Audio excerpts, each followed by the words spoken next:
Hello everyone, I am Matthew. This is my sales presentation for the Busi 528 course on strategic management and marketing for healthcare professionals. My chemical dependency will focus on opioid dependency. A little more about myself. I am Staff Sergeant Matthew J. Kinsecki. I'm stationed here at Dyess Air Force Base. I am part of the 7th Equipment Maintenance Squadron, and I am from Bethlehem, Pennsylvania. Again, I said that I'm stationed here at Dyess Air Force Base. At this base, we have B-1 bombers and C-130 transport aircraft. Sometimes when the B-1s take off, they tend to be loud. That may drown out the volume here. If that happens, I'm going to pause, and once the jet has passed, I will pick up and continue on. As I stated, I am with the United States Air Force. However, to stay in accordance with DoD policy, I will state that this video is for academic purposes only and does not reflect the views and or policies of the Department of Defense and or the United States Air Force. My sales presentation will be broken down into 4 sections along with a 5th section at the end for questions. However, the first section will involve addressing the problem, addressing the causes, offering possible solutions, and the 4th section will cover the conclusion and outlook.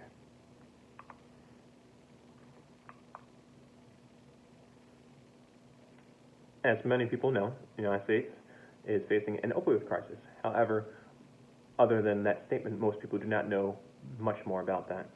To give a little bit more detail to that, for perspective, from 1998 to 2012, the amount of opioid prescriptions doubled to 200 million. Roughly on an annual basis, there are 16,000 deaths attributed to opioid addiction. And for those that need a better image of that, how it breaks down, that's roughly 130 people every day, and or that is 1 person every 11 minutes dying of opioid addiction.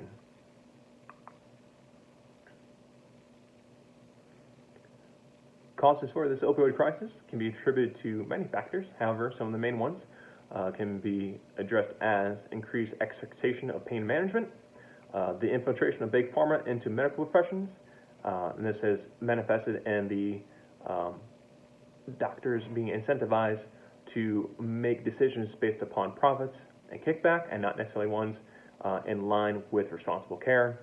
Sometimes this conflict of interest has gone to the point where you've had advanced practitioners sitting on major boards and committees who have had strong ties to big pharmaceutical companies. Other reasons attributing to the issues of opioid addiction can be addressed under the categories of poor economic conditions and poor social conditions, along with an aging population with musculoskeletal issues, and also to the increase and frequency and accuracy of surgeries. Now, you may be sitting there asking, why should a large company be concerned with chemical dependency and or an employee assistance program? And those 3 main reasons can be broken down into 3 main reasons: humanistic, community, and economic. Going to the first one of humanistic, opioids are very addictive in nature and have the ability to ruin the lives of individuals, causing stress and heartache within their families, destroying friendships. The bottom line of this section is that opioids have the ability to destroy the employee draw base. Moving on to community, opioids also have the potential to destroy communities by attracting criminal elements associated with the illegal distribution of opioids. This creates an unsafe area, causing businesses and families to flee the area, which often results in economically depressed areas. The bottom line of this section is that opioids have the potential to destroy your market base.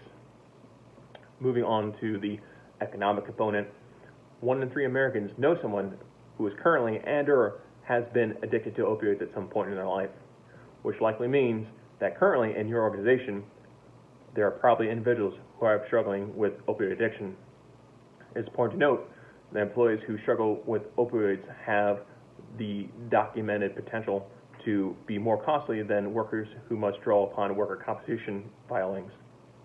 In addition to this, annually, employees who have been addicted to opioids have cost companies roughly $25.6 billion in lost production. Compounding this issue is that those employees who are lost to opioid addiction leave that work to be picked up by the other workers. And this affects the other workers by increasing stress at work, causing burnout, causing turnover, results in more lost revenue and more lost production. The bottom line of this section is that opioids have the potential to destroy your profits and your organization. And this rolls into the thrust of what this program is going to be. It's going to be broken down into three main pillars of education, prevention, and climate creation. The second pillar is going to be intervention. The third pillar is going to be moderate recovery. The first pillar, education, prevention, and climate creation. Education is kind of going to address like what are opioids and how they affect people. The second section of this pillar is going to address pathways to addiction, so employees can see or be able to, ascertain whether they are walking down that path to addiction.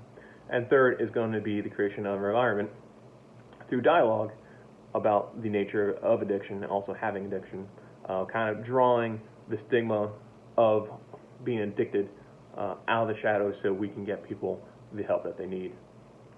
Moving on to the second part of this program is going to be intervention. Intervention can range quite greatly. However, it can involve individuals from family members to first responders to advanced practitioners acting on behalf of the afflicted individual.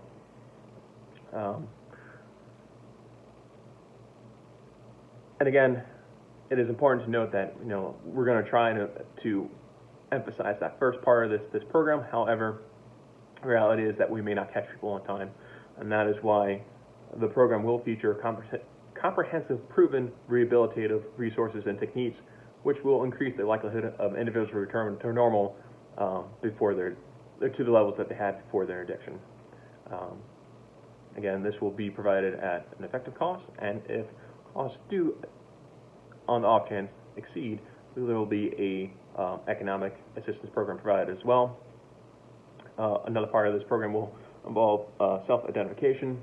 This will allow non-punitive action for those employees that self-identify without having fear of loss of employment. However, probably the most important part of this program is going to be the moderate recovery. This is going to be engagement to achieve and maintain sobriety.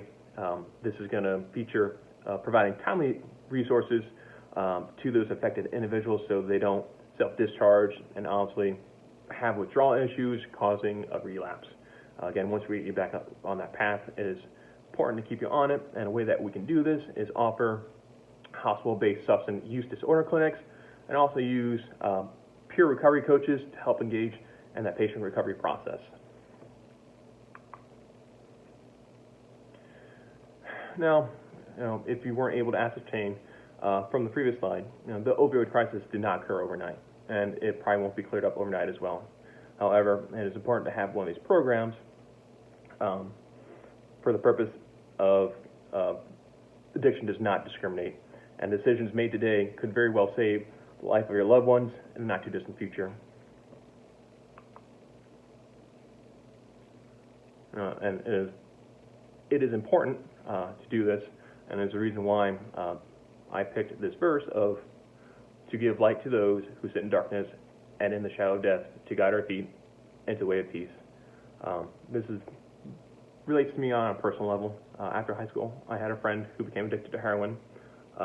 Fortunately, she was able to get clean, and now she's been blessed with a family and a nursing career. However, she was one of the lucky ones, and there are many of those who still sit in darkness, and many of those who still sit in the shadow of death, and it is our responsibility, it's our duty to help the people that can be helped and get them back to their lives before addiction.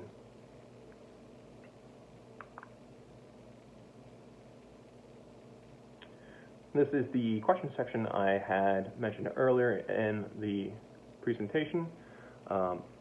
Honestly, this is where, if you're reviewing my video, which thank you by the way, this is where you'll submit your questions. However, this is the other part where I'm going to roll in the question that wants to address if this presentation was presented in a needs satisfaction approach, a stimulus response, and a selling formula. How would this differentiate from those two, and how it would look like? Well, for this video, for the most part, the way that I feel about this is that this was more of a need satisfaction approach. It kind of fit the best. However, stimulus response, in my opinion, would have been difficult to match with the subject matter, in addition to not knowing a great deal about the company I was trying to speak to. It's kind of hard to have a canned speech if I don't know the entirety of the canning, per se.